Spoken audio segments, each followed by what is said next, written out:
Ce qu'on découvre aujourd'hui, c'est que notre activité présente, notre activité industrielle, commerciale, est extrêmement destructrice de la nature. Moi, j'aime mieux le mot nature, c'est-à-dire toutes les composantes dont on bénéficie gratuitement.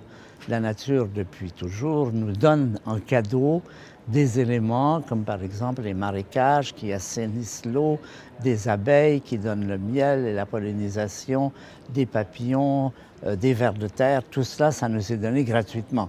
On ne s'en est pas rendu compte pendant longtemps parce que c'était là. Mais on s'en rend compte parce qu'on est en train de le détruire, justement.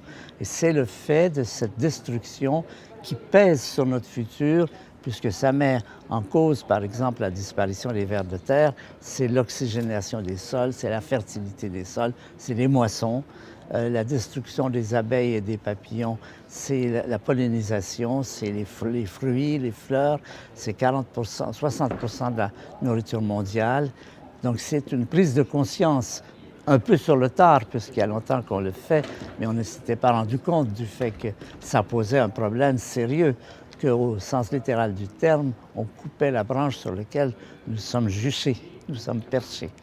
Donc c'est ça la biodiversité, c'est découvrir comment notre activité est très négative sur un plan qui touche profondément non seulement à notre bien-être, mais même à notre existence.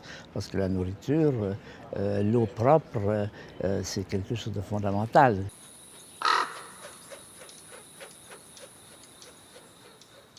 On ne connaît pas le futur. Qu'est-ce que ça va donner? On n'en sait rien.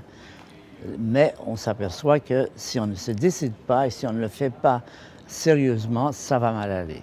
C'est tout ce qu'on peut dire. Sur le futur, on ne sait rien.